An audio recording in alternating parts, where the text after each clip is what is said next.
My dear students, आप सभी का स्वागत है। स्टूडेंट्स, आप लोगों के एग्जाम को देखते हुए मैं लेके आया हूँ आपके लिए बीपीसीएस 185 का मोस्ट इंपोर्टेंट क्वेश्चन आंसर, जिसका टाइटल है, देखिए, सांवेगिक सक्षमता का विकास। ये इसलिए मोस्ट इंपोर्टेंट क्वेश्चन आंसर है क्योंकि इसमें 5 साल के पीवाईक्यू को देखते हुए जो मोस्ट रिपीटेड क्वेश्चंस थे और जो आपके एग्जाम में आने वाले क्वेश्चंस हैं इंपॉर्टेंट, उन सभी को लिया गया है। और ये वीडियो और ये नोट्स इग्नू जून एग्जाम 2026 और दिसंबर एग्जाम 2026 के लिए बहुत इंपॉर्टेंट है। चैनल को अभी तक सब्सक्राइब नहीं किए हैं, चैनल को जरूर सब्सक्राइब कर लीजिए। और कोई भी डाउट हो तो आप इंस्टा में डायरेक्ट मैसेज कर सकते हैं। चलिए हम लोग टाइम वेस्ट नहीं करते हुए स्टार्ट करते हैं। और स्टार्ट करने से पहले देखिए, हम लोग को टाइटल समझना बहुत जरूरी होता है। ये टाइटल नहीं समझेंगे तो आपको क्वेश्चन आंसर भी समझ में नहीं आएगा। तो ये सांवेगिक सक्षमता का विकास, तो यहाँ सांवेगिक सक्षमता क्या होता है? तो सांवेगिक सक्षमता को समझिए। मान लो जब कोई व्यक्ति गुस्सा, खुशी, दुख, डर या फिर तनाव जैसी भावनाओं को क्या करते हैं, पहचानते हैं, पहचान कर सही तरीके से उसे संभालते हैं और दूसरों की भी भावना को समझता है। दूसरों की, खुद की तो भावना को समझता ही है, खुशी, डर, तनाव, ये सब चीज को समझता है, पहचानता है, सही तरीके से उसको संभालता है और दूसरों की भी भावना को समझता है। तो ऐसे सिचुएशन को, ऐसे सिस्टम को, इस हरकत को, इस आदत को, इस हैबिट को हम लोग सांवेगिक सक्षमता कहते हैं। ठीक है, समझ गए? तो कुल मिलाकर ये कि भावनाओं को समझना, नियंत्रित करना, सही तरीके से व्यक्त करना, ये क्या है? सामूहिक सक्षमता है। सांवेगिक सक्षमता का विकास का अर्थ है अपनी और दूसरों की भावना को समझना, उसे नियंत्रित करना, सही ढंग से व्यक्त करना। ये क्या है? आपका सांवेगिक क्षमता, सक्षमता। ठीक है, तो ये समझ में आ गया, तो अब आपको क्वेश्चन आंसर भी समझ में आएंगे। तो चलिए हम लोग क्वेश्चन आंसर को समझते हैं। यहाँ पे पहला है क्वेश्चन नंबर में, संवेग, भावना और मन स्थिति के बीच अंतर कीजिए।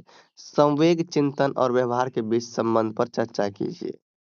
तो संवेग का मतलब हुआ मन में पैदा होने वाली भावनाएं, एहसास का, भावनाएं और एहसास क्या होता है? संवेग होता है। तो भावना तो आप जमा करते हो फीलिंग्स, ठीक है, किसी चीज के अनुभव करते हैं हम लोग। ठीक है, तो कोई भी चीज का अनुभव हम लोग करते हैं, तो ये सब क्या है भाई? ये सब हमारा भावना है। और मन स्थिति, तो मन स्थिति क्या होता है? मन चंचल होता है, कभी ऐसा करने का, कभी वैसा करने का, कभी ये करने का, है ना, कभी मन करेगा वहां चले जाएं, ये कर लें, वो कर लें। तो इस तरह से है। और संवेग, चिंतन और व्यवहार के बीच क्या करना है? अंतर करना है। चलिए समझते हैं। संवेग, भावना और मन स्थिति मानव मन की महत्वपूर्ण मनोवैज्ञानिक अवस्थाएं हैं, परंतु इनमें स्पष्ट अंतर पाया जाता है। संवेग को इंग्लिश में इमोशन कहते हैं। तीव्र और अल्पकालिक मानसिक अवस्था होती है जो किसी विशेष परिस्थिति के कारण उत्पन्न होती है, जैसे क्रोध, भय, खुशी आदि। भावना का इंग्लिश में नाम क्या है भाई? भावना को क्या कहते हैं इंग्लिश में? फीलिंग। तो भावना जो है कि संवेग का अनुभवात्मक पक्ष है जो अपेक्षाकृत शांत और व्यक्तिगत होता है। तो भावना कैसे होता है? शांत और व्यक्तिगत होता है। उदाहरण के लिए किसी व्यक्ति के प्रति प्रेम या फिर सम्मान की भावना, तो ये क्या है भाई? ये फीलिंग है, ये भावना है। और मन स्थिति, तो मन स्थिति मूड पर डिपेंड करता है ना। अपेक्षाकृत दीर्घकालिक मानसिक अवस्था है जिसका कोई स्पष्ट कारण आवश्यक नहीं होता, जैसे कि उदासी या फिर प्रसन्नता का लंबे समय तक बने रहना। तो ये मूड पर डिपेंड करता है। अगर कोई चीज अच्छा है उसके सामने तो वो खुश रहेगा, अगर गलत हो रहा है तो वो उदास रहेगा। ठीक है, उसको कुछ अच्छा नहीं लगेगा। तो संवेग, चिंतन और व्यवहार के बीच गहरा संबंध होता है। मनुष्य के संवेग उसके सोचने की प्रक्रिया को प्रभावित करते हैं। जब व्यक्ति क्रोधित होता है तब उसका चिंतन नकारात्मक और असंतुलित हो सकता है। जब क्रोधित होगा तो उसका बुद्धि जो है वो नकारात्मक या फिर असंतुलित हो जाएगा। इसी प्रकार प्रसन्नता की स्थिति में व्यक्ति सकारात्मक सोचता है और समस्याओं का समाधान आसानी से खोज लेता है। चिंतन भी व्यवहार को प्रभावित करता है। यदि किसी व्यक्ति की सोच सकारात्मक है, तो उसका व्यवहार सहयोगात्मक और शांतिपूर्ण होगा। इसके विपरीत नकारात्मक चिंतन आक्रामक व्यवहार को जन्म दे सकता है। संवेग सीधे व्यवहार पर प्रभाव डालते हैं। भय व्यक्ति को भागने के लिए प्रेरित कर सकता है, जबकि प्रेम सहयोग और अपनत्व को बढ़ाता है। प्रेम क्या करता है? सहयोग और अपनत्व को बढ़ाता है। अतः संवेग, चिंतन और व्यवहार एक दूसरे से घनिष्ठ रूप से जुड़े हुए हैं और मिलकर यह व्यक्ति के व्यक्तित्व एवं सामाजिक जीवन को प्रभावित करते हैं। क्वेश्चन नंबर 1 क्लियर होता है। क्वेश्चन नंबर 2 देखिए, आत्मसम्मान का अर्थ एवं महत्व बताइए। आत्मसम्मान विकसित करने की रणनीति पर क्या करना है, चर्चा कीजिए। सो आत्मसम्मान से अभिप्राय व्यक्ति द्वारा स्वयं के प्रति किए जाने वाले मूल्यांकन, सम्मान और विश्वास से है। तो खुद के लिए सोचना, खुद के आगे बढ़ाने के लिए सोचना, खुद के सम्मान के लिए सोचना, खुद पर विश्वास रखना, तो ये सब क्या है भाई? ये सब आपका आत्मसम्मान है, ठीक है? अगर आपको ये डाउट हो रहा है कि ये मूल्यांकन का क्या मतलब होता है, तो मूल्यांकन का मतलब सीधा-सीधा ये समझो, किसी काम, वस्तु, व्यक्ति की गुणवत्ता, उपयोगिता और उसके मूल्य का व्यवस्थित आकलन करना या फिर उसको जाँचना, ये क्या होता है? मूल्यांकन होता है। समझ गए? तो जैसे मान लो इस शिक्षा के क्षेत्र में ऐसे कर सकते हैं, जैसे छात्रों ने कितना सीखा, उनकी क्षमता क्या है, उन्हें किन चीज़ों में सुधार की ज़रूरत है। तो ये सब क्या होता है भाई? ये सब जानने की इच्छा जानना, ये सब मूल्यांकन करना होता है, ठीक है? तो यह व्यक्ति की वह मानसिक अवस्था है, जिसमें वह अपनी क्षमताओं, गुणों और व्यक्तित्व को स्वीकार करता है। उच्च आत्मसम्मान वाला व्यक्ति स्वयं को योग्य, सक्षम और महत्वपूर्ण मानता है, जबकि निम्न आत्मसम्मान व्यक्ति में हीनता, असुरक्षा और आत्मविश्वास की कमी उत्पन्न रहता है, कमी उत्पन्न करता है ना? और आत्मसम्मान का व्यक्ति के जीवन में अत्यधिक महत्व है। यह आत्मविश्वास को बढ़ाता है तथा व्यक्ति को कठिन परिस्थितियों का सामना करने की शक्ति देता है। आत्मसम्मान से व्यक्ति में सकारात्मक सोच, निर्णय लेने की क्षमता तथा सामाजिक समायोजन का विकास होता है। उच्च आत्मसम्मान वाला व्यक्ति अपने लक्ष्य को प्राप्त करने के लिए अधिक प्रेरित रहता है और असफलता से निराश नहीं होता है ना? बार-बार असफलता से निराश नहीं होता उच्च आत्मसम्मान वाले व्यक्ति। इसके अतिरिक्त वो यह मानसिक स्वास्थ्य को भी सुदृढ़ बनाता है तथा तनाव और अवसाद को कम करने में सहायक होता है। आत्मसम्मान विकसित करने के लिए अनेक रणनीतियाँ अपनाई जा सकती है। सबसे पहले व्यक्ति को अपनी क्षमता और कमजोरियों को स्वीकार करना चाहिए। सकारात्मक सोच तथा आत्म-प्रेरणा का अभ्यास आत्मसम्मान को बढ़ाता है। छोटे-छोटे लक्ष्यों को निर्धारित कर उन्हें प्राप्त करने से आत्मविश्वास में वृद्धि होती है। अच्छे मित्रों और प्रेरणादायक वातावरण का साथ ही आत्मसम्मान के विकास में सहायक होता है। इसके अतिरिक्त दूसरों से अनावश्यक तुलना से बचना चाहिए तथा अपनी उपलब्धियों की सराहना करनी चाहिए। अतः आत्मसम्मान व्यक्ति के व्यक्तित्व विकास और सफलता का आधार है। यह व्यक्ति को आत्मनिर्भर, सकारात्मक और सामाजिक रूप से सक्षम बनाता है। क्वेश्चन नंबर 2 क्लियर होता है। क्वेश्चन नंबर 3 देखिए, अंतःवैयक्तिक पहलू से सांवेगिक सक्षमताओं का विकसित करने की रणनीतियों पर चर्चा कीजिए। तो चलिए देखते हैं और इनमें सबसे पहले हमें ये समझना होगा कि अंतःवैयक्तिक पहलू क्या है। तो अंतःवैयक्तिक पहलू से आशय व्यक्ति की अपने स्वयं के संवेगों, है ना? तो इसका क्या मतलब हुआ भाई? अंतःवैयक्तिक पहलू का कि वह जो व्यक्ति है, व्यक्ति को कि अपने स्वयं के संवेगों, अपने विचारों तथा व्यवहार को समझने और नियंत्रित करने की क्षमता से है अंतःवैयक्तिक पहलू। इसमें सामयिक समझकता, सक्षमता व्यक्ति को अपनी भावनाओं को उचित ढंग से व्यक्त करने, नियंत्रित करने तथा परिस्थितियों के अनुसार समायोजन करने में सहायता करती है। यह व्यक्तित्व विकास तथा मानसिक स्वास्थ्य के लिए अत्यंत आवश्यक है। सांवेगिक सक्षमताओं के विकास हेतु कई महत्वपूर्ण रणनीतियां अपनाई जा सकती है। सबसे पहले आत्म जागरूकता का विकास आवश्यक है। व्यक्ति को अपने संवेगों, इच्छाओं तथा प्रतिक्रियाओं को पहचानने का अभ्यास करना चाहिए। इससे वह अपने व्यवहार को बेहतर ढंग से समझ पाता है।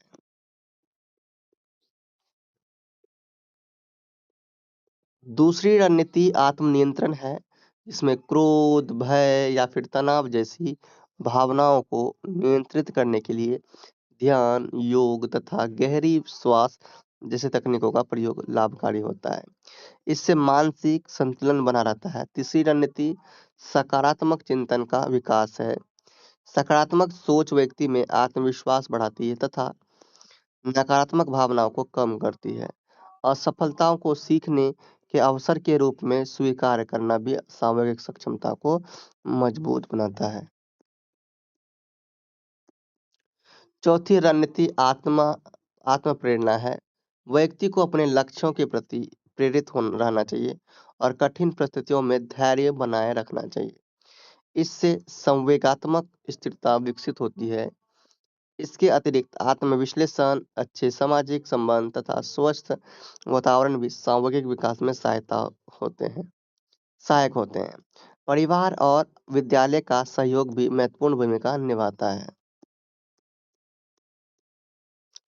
अतः वैयक्तिक दृष्टिकोण से सामूहिक सक्षमताओं का विकास व्यक्ति को आत्मविश्वासी, संतुलित और सफल बनाता है और उसके सर्वांगीण विकास में महत्वपूर्ण योगदान देता है। क्वेश्चन देखिए 4 में है, बुद्धि लब्धि आईक्यू और सामूहिक बुद्धि ईक्यू के बीच संबंध पर चर्चा कीजिए और सामूहिक बुद्धि के लाभों का वर्णन कीजिए। बुद्धि लब्धि की अगर बात करें स्टूडेंट, तो इसको इंग्लिश में बोला जाता है इंटेलिजेंस।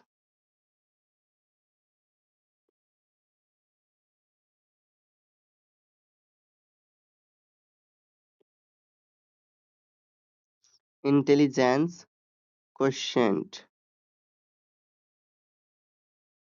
ठीक है। तो बुद्धि लब्धि का मतलब क्या है कि किसी व्यक्ति की सोचने, समझने, सीखने और समस्या हल करने की क्षमता का स्तर, ये क्या होता है? बुद्धि लब्धि होता है। तो देखिए, इसमें क्या, मान लो कोई स्टूडेंट्स मैथ में बहुत तेज है, ठीक है? तो वो कठिन से कठिन सवाल भी आसानी से समझ लेता है, उसे बना लेता है, ठीक है? और वो किसी को भी समझा सकता है बहुत अच्छे से। तो इसका क्या मतलब होगा कि उसका जो है कि वो जो स्टूडेंट है, उसका बुद्धि लब्धि यानी कि आईक्यू बहुत ही अधिक है, बहुत अच्छा है, बहुत तेज है। तो उसका आईक्यू क्या माना जाएगा? अच्छा माना जाएगा।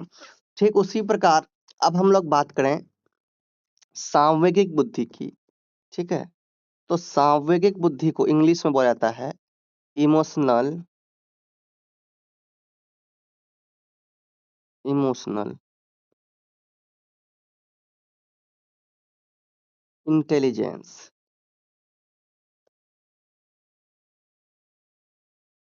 ठीक है? तो इमोशनल इंटेलिजेंस इसका मतलब होता है। तो ये क्या होता है? तो ये जो सांवेगिक बुद्धि है, इनका मतलब ये है कि अपनी और दूसरों की भावना को समझना। इसमें क्या होता है? अपनी तो भावना समझ रहे हैं, अपने लिए तो जी नहीं रहे हैं, साथ साथ दूसरों के बारे में सोचना, समझना और अपने व्यवहार को, मतलब बुरी आदतों को, अगर कुछ अलग गलत आदत है, बन गन गया है ना, कुछ गुस्सा आ रहा है, कुछ उल्टा-पुल्टा करने का मन है, तो उनको नियंत्रित करना और सही तरीके से व्यवहार करना, ये क्या होता है? इमोशनल इंटेलिजेंस होता है। इट मीन्स इट मीन्स ये समझो कि सांवेगिक बुद्धि होता है। समझ गए? यहाँ देखिए आप लोगों को ये भी डाउट होगा सर आईक्यू को इंटेलिजेंस क्वेश्चंट कहे तो ईक्यू को इमोशनल क्वेश्चंट भी कह सकते हैं। हाँ, आप क्यू से क्वेश्चंट भी बोल सकते हैं। ठीक है? तो इस तरह से ये भी बोल सकते हैं बट इसको लिखा जाता है इंग्लिश में ईआई ही लिखा जाता है। तो ध्यान रखना दोनों बोल सकते हैं, कोई बड़ी बात नहीं है। तो कन आपका डाउट क्लियर हुआ? आप चलिए समझते हैं। बुद्धि लब्धि और सामग्रिक बुद्धि दोनों ही व्यक्ति के व्यक्तित्व और सफलता के महत्वपूर्ण आयाम हैं। आईक्यू से आशय व्यक्ति की बौद्धिक क्षमता, तर्क शक्ति, समस्या समाधान तथा सीखने की योग्यता से। इसके माध्यम से व्यक्ति की मानसिक क्षमता का आकलन किया जाता है। दूसरी ओर ईक्यू का संबंध व्यक्ति की भावनाओं को समझने, नियंत्रित करने तथा दूसरों की भावनाओं के साथ समायोजित स्थापित करने की क्या है क्षमता से है। अब समझ में आ गया है इसीलिए मैंने समझाया ईक्यू आईक्यू। आईक्यू और ईक्यू के बीच घनिष्ठ संबंध पाया जाता है। उच्च आईक्यू को ज्ञान और तर्क प्रदान करता है। उच्च आईक्यू क्या करता है? व्यक्ति को ज्ञान और तर्क प्रदान करता है, जबकि ईक्यू उस ज्ञान का उचित परिस्थितियों में प्रभावी उपयोग करने में सहायता करता है। केवल अधिक आईक्यू होने से व्यक्ति की जीवन में पूर्ण सफलता प्राप्त नहीं हो सकता। यदि उसमें भावनात्मक संतुलन नहीं है, सही बात है, अगर उसके पास ईक्यू नहीं है तो वो वो आगे नहीं बढ़ सकता। ईक्यू, आईक्यू दोनों चाहिए उसके अंदर और सामाजिक कौशल की कमी हो। इसी प्रकार केवल ईक्यू भी पर्याप्त नहीं है। ये सिर्फ बौद्धिक क्षमता भी आवश्यक होती है। ऐसा नहीं देखो ऐसा नहीं है कि खाली इमोशनल होके ही कुछ काम करते नहीं, बुद्धि भी होना चाहिए। इसलिए जीवन में सफलता के लिए दोनों संतुलित विकास आवश्यक है। सामूहिक बुद्धि के अनेक लाभ हैं। यह व्यक्ति में आत्म जागरूकता तथा आत्म नियंत्रण नियंत्रण विकसित करती है। ईक्यू के कारण व्यक्ति तनाव, क्रोध और निराशा जैसी भावनाओं को नियंत्रित कर पाता है।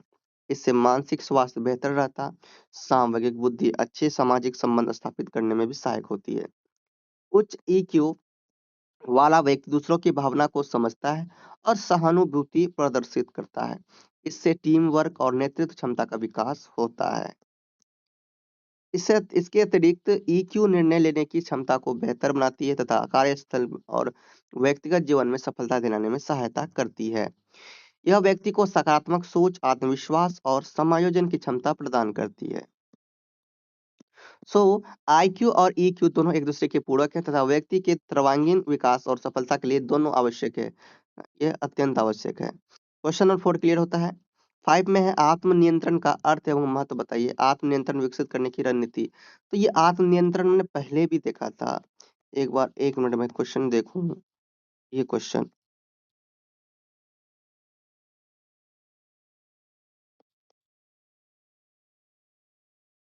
ठीक है। तो यहाँ पे आत्मसम्मान या आत्मसम्मान है और 5 नंबर में क्या है?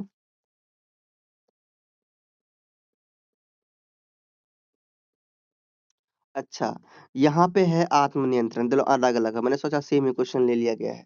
चलो, तो यहाँ पे है आत्मनियंत्रण का अर्थ एवं महत्व बताइए और आत्मनियंत्रण विकसित करने के लिए रणनीतियों विकसित की रणनीतियों पर चर्चा कीजिए। चलिए, आत्मनियंत्रण का इंग्लिश क्या होगा भाई? Self control. तो आत्मनियंत्रण से आशय व्यक्ति की उस क्षमता से है जिसके द्वारा वह अपनी भावनाओं, इच्छाओं, व्यवहार तथा प्रतिक्रिया को नियंत्रित करता है। यह व्यक्ति को परिस्थितियों के अनुसार सोच समझकर कार्य करने की शक्ति प्रदान करता है। आत्मनियंत्रण के माध्यम से व्यक्ति क्रोध, भय, तनाव तथा आवेगों पर नियंत्रण रखकर संतुलित जीवन जी सकता है। आत्मनियंत्रण का व्यक्ति के जीवन में अत्यधिक महत्व है। यह मानसिक शांति एवं भावनात्मक संतुलन बनाए रखने में सहायता करता है। आत्मनियंत्रण व्यक्ति की कठिन परिस्थितियों में भी धैर्य बनाए रखता है तथा उचित निर्णय लेता है। इससे सामाजिक संबंध बेहतर होते हैं और व्यक्ति अनुशासित एवं जिम्मेदार बनता है। शिक्षा के क्षेत्र में आत्मनियंत्रण विद्यार्थियों की एकाग्रता, नियमित अध्ययन तय लक्ष्य प्राप्त में सहायता देता है। यह सफलता, व्यक्तित्व विकास तथा नैतिक आचरण का आधार भी है। आत्मनियंत्रण विकसित करने के लिए कई रणनीतियाँ अपनाई जा सकती है। पहला, आत्म जागरूकता विकसित करना। बाकी ये आप लोग जो है कि ये जो है समझिए। दूसरा, सकारात्मक सोच अपनाना। तीसरा आपका है ध्यान एवं योग। चौथा है समय प्रबंधन। पाँचवा आपका क्रोध प्रबंधन। तो ये ज़रूरी है आत्मनियंत्रण के लिए। ठीक? क्वेश्चन नंबर 6 है, एलेक्सीथीमिया को परिभाषित कीजिए, स्वयं में और दूसरों में सामाजिक जागरूकता के महत्व पर चर्चा कीजिए। एलेक्सीथीमिया एक ऐसी मनोवैज्ञानिक अवस्था है जिसमें व्यक्ति अपनी भावना को पहचानने, समझने तथा व्यक्त करने में कठिनाई अनुभव करता है। ऐसे व्यक्ति अपने भावनात्मक अनुभवों को स्पष्ट रूप से व्यक्त नहीं कर पाते तथा दूसरों की भावना को समझने भी असमर्थ होते हैं, है ना? दूसरे की भावना को समझने में भी असमर्थ रहते हैं। परिणाम स्वरूप उनके सामाजिक संबंध, संचार एवं मानसिक स्वास्थ्य प्रभावित हो सकते हैं। सामाजिक जागरूकता का अर्थ है अपनी तथा दूसरों की भावनाओं को पहचानने और समझने की क्षमता से। इसका व्यक्ति के जीवन में अत्यधिक महत्व है। स्वयं में सामाजिक जागरूकता व्यक्ति को अपनी भावनाओं, इच्छाओं तथा प्रतिक्रियाओं को समझने में सहायता करती है। इससे व्यक्ति तनाव, क्रोध, भय तथा चिंता जैसी भावनाओं को नियंत्रित कर पाता है। आत्म जागरूकता व्यक्ति उचित व निर्णय लेने में सक्षम होता है, उसका आत्मविश्वास भी बढ़ता है। यह मानसिक संतुलन एवं व्यक्तित्व विकास में महत्वपूर्ण भूमिका निभाती है। दूसरों में सामाजिक जागरूकता का महत्व भी अत्यधिक है। जब व्यक्ति दूसरों की भावनाओं को समझता है, तब उसमें सहानुभूति, सहयोग तथा संवेदनशीलता का विकास होता है। इससे सामाजिक संबंध मजबूत बनते हैं तथा परिवार, विद्यालय और कार्यस्थल में बेहतर वातावरण निर्मित होता है। सामाजिक जागरूकता संघर्षों को कम करने तथा प्रभावी संचार स्थापित करने में भी सहायक होती है।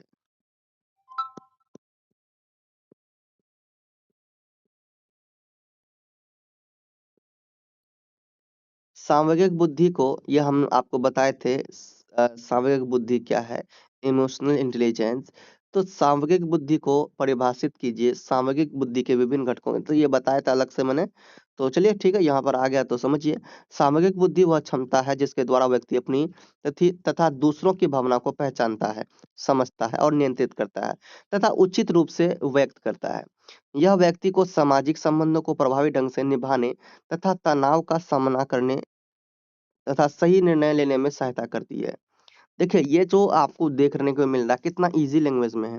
मैं आपको ये सजेस्ट करना चाहता हूँ, व्हाट्सएप से ये पीडीएफ आप लोग परचेज़ कर लीजिए और आपको खुद से भी समझना पड़ सकता है क्योंकि देखो, आपने यहाँ मेरे वीडियो समझा, आपको अब ना 1-2 बार खुद से है ना प्रैक्टिस करना है नोट्स देख-देख के। एग्ज़ाम से 1 घंटा, आधा घंटा पहले भी पीडीएफ से प्रैक्टिस करना है।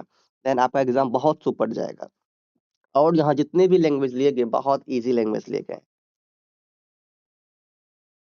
मनोवैज्ञानिक डेनियल गोलमैन ने सामरिक बुद्धि को जीवन की सफलता के लिए अत्यंत महत्वपूर्ण माना है। सामरिक बुद्धि के प्रमुख घटक निम्नलिखित है। पहला है आत्म जागरूकता। सामरिक बुद्धि के घटक हैं आत्म जागरूकता। दूसरा, आत्म नियंत्रण। तीसरा है भई प्रेरणा सामरिक बुद्धि का। चौथा है सहानुभूति। पांचवा सामाजिक कौशल। ये सब आत्म जागरूकता के लिए सॉरी सामरिक बुद्धि के लिए बहुत जरूरी है। क्वेश्चन नंबर देखिए 8 है आपका, आत्म सिद्धि का अर्थ एवं महत्व स्पष्ट कीजिए। आत्म सिद्धि विकसित करने की रणनीतियों पर चर्चा कीजिए। आत्म सिद्धि का अर्थ व्यक्ति की उन क्षमताओं, योग्यताओं और संभावनाओं का पूर्ण विकास करना है जो उसके भीतर निहित होती है। जब व्यक्ति अपने वास्तविक स्वरूप को पहचान कर जीवन के उद्देश्यों को प्राप्त करने का प्रयास करता है, तब वह आत्मसिद्धि की ओर बढ़ता है। मनोवैज्ञानिक अब्राहम मैस्लो ने इसे मानव आवश्यकता का सर्वोच्च स्तर माना। उनके अनुसार आत्मसिद्धि व्यक्ति आत्मविश्वासी, रचनात्मक, स्वतंत्र विचारों वाला तथा संतुलित व्यक्तित्व का धनी होता है। आत्मसिद्धि का व्यक्ति के जीवन में अत्यंत महत्वपूर्ण स्थान है। यह व्यक्ति को आत्मसंतोष, मानसिक शांति तथा जीवन में उद्देश्य प्रदान करती है। आत्मसिद्धि व्यक्ति अपनी प्रतिभा का सही उपयोग करके सफलता प्राप्त करता है तथा समाज के विकास में भी योगदान देता है। इससे व्यक्ति में सकारात्मक सोच, नैतिक मूल्यों तथा रचनात्मकता का विकास होता है। शिक्षा के क्षेत्र में आत्मसिद्धि विद्यार्थियों को अपनी रुचियों और क्षमता को पहचानने तथा लक्ष्य की प्राप्ति के लिए प्रेरित करती है। यह व्यक्ति को कठिन परिस्थितियों में भी धैर्य एवं आत्मविश्वास बनाए रखने की शक्ति देती है। आत्म सिद्धि विकसित करने के लिए व्यक्ति को आत्म जागरूक बनना आवश्यक है ताकि वह अपनी शक्तियों और कमजोरियों को समझ सके। सकारात्मक सोच, आत्मानुशासन तथा निरंतर परिश्रम आत्मसिद्धि प्राप्त करने में सहायक होते हैं। स्पष्ट लक्ष्य निर्धारण, समय का सदुपयोग तथा नई नई बातों को सीखने की इच्छा भी इसके विकास में महत्वपूर्ण भूमिका निभाती है। ध्यान, योग तथा आत्मचिंतन से मानसिक संतुलन बना रहता है और व्यक्ति अपने जीवन को सही दिशा दे पाता है। क्वेश्चन नंबर देखिए आपका सामने है 9। संवेगों के स्वरूप और विशेषताओं की व्याख्या कीजिए। संवेगों के कार्यों पर चर्चा कीजिए। संवेग का मतलब हमने आपको समझाया भी था। संवेग मनुष्य की मानसिक एवं शारीरिक अवस्था से संबंधित वे भावनात्मक प्रतिक्रियाएं हैं जो किसी परिस्थिति, व्यक्ति या फिर घटना के प्रभाव से उत्पन्न होती है। खुशी, क्रोध, भय, प्रेम, घृणा और दुख आदि संवेगों के प्रमुख क्या है भैया उदाहरण है। तो संवेग समझना, संवेग कौन कौन है? खुशी है, क्रोध, भय, प्रेम, घृणा और दुख, ये सब क्या है? संवेग है। संवेग व्यक्ति के व्यवहार, सोच तथा व्यक्तित्व को प्रभावित करते हैं। ये मानव जीवन का स्वाभाविक एवं आवश्यक भाग है। संवेगों का स्वरूप अत्यंत जटिल एवं परिवर्तनशील होता है। ये व्यक्ति की आंतरिक भावनाओं को व्यक्त करते हैं तथा परिस्थितियों के अनुसार बदलते रहते हैं। संवेगों में मानसिक एवं शारीरिक दोनों प्रकार की प्रतिक्रियाएं शामिल होती है। जब व्यक्ति किसी संवेग का अनुभव करता है तब उसके शरीर में परिवर्तन दिखाई देते हैं, जैसे हृदय गति का बढ़ना, चेहरे के भाव बदलना या फिर आवाज में परिवर्तन आना। संवेगों की कई विशेषताएं होती है। संवेग जन्मजात होते हैं, परंतु अनुभव एवं वातावरण के प्रभाव से उनका विकास होता है। ये सार्वभौमिक होते हैं, अर्थात सभी मनुष्यों में पाए जाते हैं। संवेगों की तीसरा अलग-अलग व्यक्तियों में भिन्न संवेगों की तीव्रता अलग-अलग व्यक्तियों में भिन्न हो सकती है। ये अस्थायी होते हैं तथा ये अस्थायी होते हैं तथा परिस्थिति बदलने पर ये समाप्त हो जाते हैं। संवेग व्यक्ति के व्यवहार एवं निर्णय को प्रभावित करते हैं और सामाजिक संबंधों पर भी प्रभाव डालते हैं। संवेगों के कई महत्वपूर्ण कार्य हैं। ये व्यक्ति को प्रेरणा प्रदान करते हैं तथा कार्य करने की शक्ति देते हैं। संवेग सामाजिक संबंधों को मजबूत बनाने में सहायता करते हैं क्योंकि इनके माध्यम से व्यक्ति अपनी भावनाएं व्यक्त करता है। संवेग आत्मसुरक्षा में भी सहायक होते हैं, जैसे भय व्यक्ति को खतरे से बचने के लिए संपर्क करता है। इसके अतिरिक्त संवेग मानसिक संतुलन बनाए रखने तथा व्यक्तित्व विकास में भी महत्वपूर्ण भूमिका निभाते हैं। 10 नंबर में है मुखरता के महत्व पर प्रकाश डालिए। मुखरता विकसित करने की रणनीतियों पर चर्चा कीजिए। मुखरता का अर्थ है अपने विचारों, भावनाओं और आवश्यकता को स्पष्ट, आत्मविश्वासपूर्ण तथा सम्मानजनक ढंग से व्यक्त करना। मुखर व्यक्ति ना तो अत्यधिक आक्रामक होता है और ना ही अत्यधिक संकोची, बल्कि वह अपने अधिकारों एवं विचारों को उचित तरीके से प्रस्तुत करता है। यह व्यक्तित्व विकास एवं प्रभावी संचार का महत्वपूर्ण गुण है। मुखरता का व्यक्ति के जीवन में अत्यधिक महत्व है। यह आत्मविश्वास बढ़ाने में सहायता करती है तथा व्यक्ति को अपने विचार निडर होकर व्यक्त करने की शक्ति देती है। मुखर व्यक्ति अपने अधिकारों की रक्षा कर सकता है और दूसरों के अनुचित दबाव में नहीं आता। इससे क्या होता है इससे सामाजिक एवं पारिवारिक संबंधों में स्पष्टता और विश्वास बना रहता है। शिक्षा एवं कार्यस्थल में मुखरता, प्रभावी संचार, नेतृत्व क्षमता और तथा निर्णय लेने की योग्यता को विकसित करती है। यह तनाव एवं मानसिक दबाव को कम करने में भी सहायक होती है, क्योंकि व्यक्ति अपनी भावनाओं को दबाने के बजाय उचित ढंग से व्यक्त कर पाता है। मुखरता विकसित करने के लिए व्यक्ति को आत्मविश्वास बढ़ाने की का प्रयास करना चाहिए। सकारात्मक सोच एवं आत्मसम्मान का विकास मुखरता के लिए आवश्यक है। प्रभावी संचार कौशल का अभ्यास भी महत्वपूर्ण है, जिससे व्यक्ति स्पष्ट एवं विनम्र भाषा में अपने विचार व्यक्त कर सके। दूसरों की बात ध्यानपूर्वक सुनना तथा सम्मानजनक व्यवहार करना भी मुखरता का क्या है, महत्वपूर्ण भाग है। ना कहना सीखना, अपनी सीमाओं को पहचानना तथा निर्णय लेने की क्षमता विकसित करना भी आवश्यक है। समूह चर्चा, ग्रुप डिस्कशन, भाषण एवं संवाद अभ्यास द्वारा मुखरता को और भी विकसित किया जा सकता है। क्या ईआई सीखी जा सकती है? सांवेगिक सक्षमताओं के अंतर्वैयक्तिक पारस्परिक पहलू से संबंधित रणनीतियों पर क्या कीजिए, चर्चा कीजिए। तो ईआई को क्या बोलोगे आप? इमोशनल इंटेलिजेंस या फिर इसको ईक्यू भी बोल सकते हैं, ठीक है? तो ईआई बोला जाए या फिर ईक्यू बोला जाए, आपको यही समझना है, ये क्या है? सांवेगिक बुद्धि। क्या है भाई? ये सांवेगिक बुद्धि है, जो मैंने आपको पहले ही समझा दिया था। तो क्वेश्चन आपको घुमा के पूछे जा सकते हैं, आपको घूमना नहीं है, आपको घबराना नहीं है, उनका सामना करना है। सो अ, ईआई इमोशनल इंटेलिजेंस अर्थात सामग्रिक बुद्धि का है ना, बुद्धि वह क्षमता है जिसके द्वारा व्यक्ति अपनी तथा दूसरों की भावनाओं को समझता, नियंत्रित करता और उचित रूप से व्यक्त करता है। यही हम लोग देखते हुए आ रहे हैं अभी तक। यह केवल जन्मजात गुण नहीं बल्कि अभ्यास, अनुभव तथा शिक्षा के माध्यम से विकसित और सीखी जा सकती है।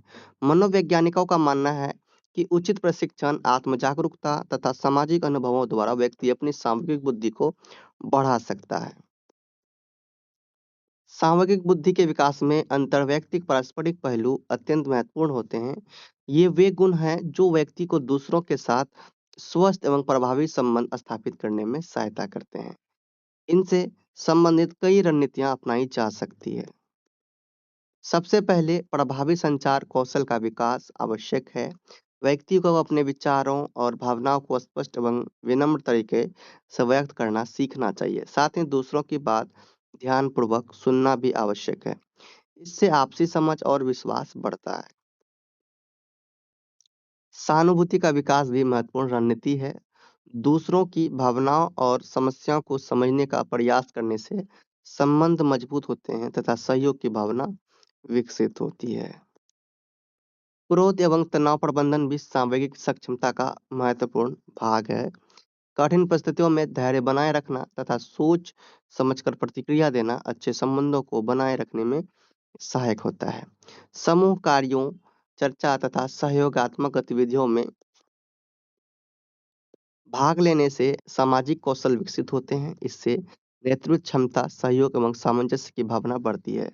सकारात्मक सोच, आत्मनियंत्रण तथा सम्मानजनक व्यवहार भी पारस्परिक संबंधों को बेहतर बनाते हैं।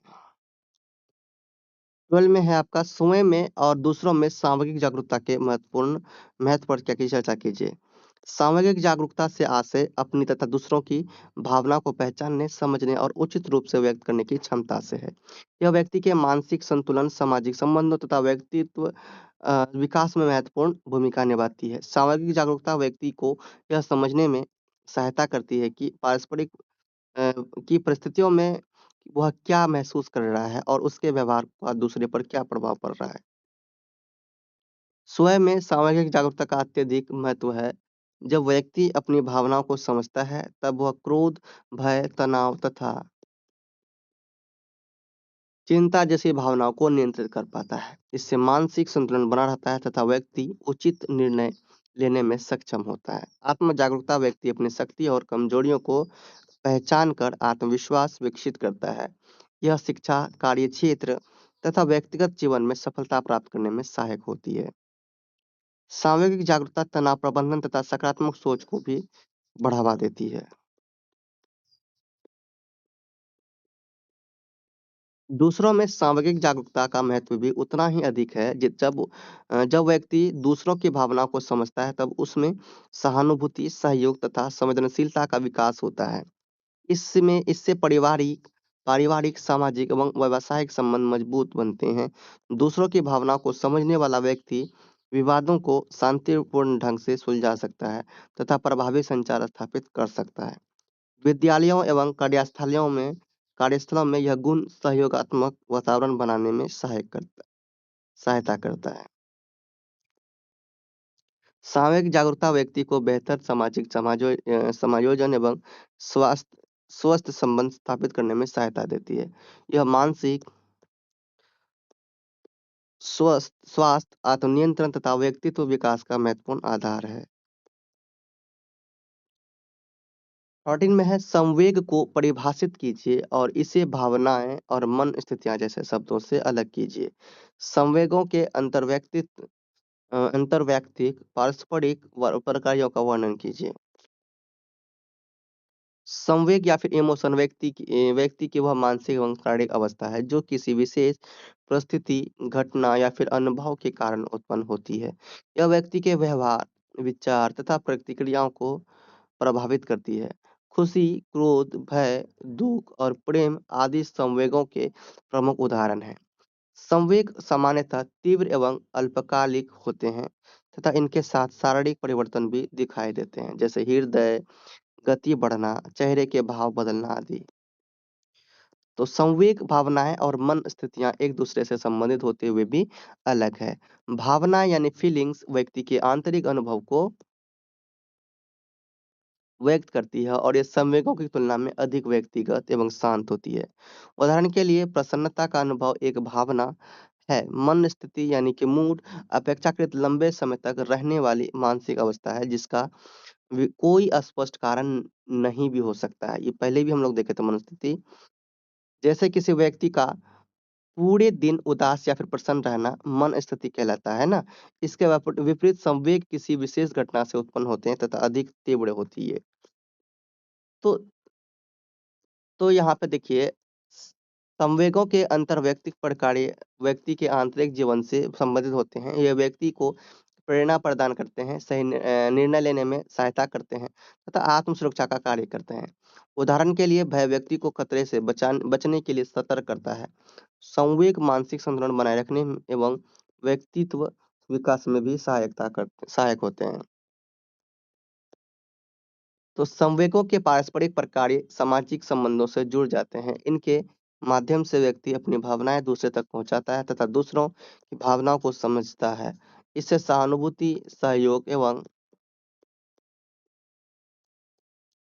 सामाजिक समायोजन विकसित होता है। संवेग प्रभावित संचार एवं संबंधों को मजबूत बनाने में महत्वपूर्ण भूमिका निभाते हैं। तो इस तरह से अभी हम लोगों ने ऊपर में देखा ये सभी लॉन्ग टाइप के क्वेश्चन थे, ठीक है। तो लॉन्ग टाइप क्वेश्चन थे। अब जो हम लोग देख रहे हैं, अब देख रहे हैं हम लोग टिप्पणी शॉर्ट टाइप क्वेश्चंस। तो देखिए आपके जो लॉन्ग टाइप क्वेश्चन होते हैं ये आपके 10 मार्क्स के पूछे जाते हैं, ठीक। और शॉर्ट क्वेश्चन 5 मार्क्स के पूछे जाते हैं। तो 50 मार्क्स का ये एग्जाम जो होता है 50 मार्क्स का होता है, ध्यान रखना। तो ये छोटे 5-5 मार्क्स वाले क्वेश्चन हैं। तो देखिए पहला क्वेश्चन है सांवेगिक अभिव्यक्ति की सार्वभौमिकता। सांवेगिक अभिव्यक्ति की सार्वभौमिकता से आशय है यह है कि कुछ मूलभूत संवेग एवं उनकी अभिव्यक्तियां विश्व के सभी मनुष्यों में समान रूप से पाई जाती है। खुशी, दुख, क्रोध, भय, आश्चर्य तथा घृणा जैसे संवेग विभिन्न संस्कृतियों, देशों और समाजों के लोगों में समान प्रकार से दिखाई देते हैं। उदाहरण के लिए प्रसन्नता की स्थिति में मुस्कुराना तथा दुख की स्थिति में रोना लगभग सभी मनुष्यों में समान व्यवहार है। मनोवैज्ञानिक चार्ल्स डार्विन ने यह विचार प्रस्तुत किया कि संवेगों की अभिव्यक्तियां जन्मजात एवं सार्वभौमिक होती है। बाद में मनोवैज्ञानिक पॉल एकमैन ने अपने शोधों द्वारा सिद्ध किया कि विभिन्न संस्कृतियों के लोग चेहरे के भावों के माध्यम से समान संवेगों को पहचान सकते हैं। सामूहिक अभिव्यक्ति की सार्वभौमिकता सामाजिक स्तर एवं पारस्परिक संबंधों को सरल बनाती है। इससे व्यक्ति बिना भाषा के भी दूसरों की भावना को समझ सकता है और यह मानव समाज में सहानुभूति, सहयोग तथा सामाजिक समायोजन को बढ़ावा देती है। और नंबर में क्या है भैया? मुखरता को विकसित करने की रणनीतियाँ। तो मुखरता वाला हम लोग पहले क्वेश्चन देख लिए थे लॉन्ग क्वेश्चन में, तो ये हमें देखने की यहाँ जरूरत नहीं है। ठीक, आप लोग संवेगों के प्रकार, संवेग आप जानते हैं क्या होते हैं? संवेग खुशी, दुःख, भय, क्रोध, आश्चर्य और घृणा, ये सभी क्या है? संवेग ही हैं। तो ये आप लोग पढ़ लीजिए, कमेंट टिप्पणी टाइप के हैं। आत्मसम्मान का अर्थ एवं महत्व, तो ये सब हम लोग देख चुके हैं लॉन्ग क्वेश्चन में, तो आप लोग यहाँ भी देख सकते हैं वीडियो को रोक कर। अब आप लोग व्हाट्सएप से जाके ये पीडीएफ परचेज कर लीजिए और एग्जाम का तैयारी अच्छा हो जाएगा। मिलते हैं नेक्स्ट वीडियो में, तो चले बाय। जाने से पहले बोलिए, प्रेम से रहो, प्रेम से पढ़ो, प्रेम से बोलो।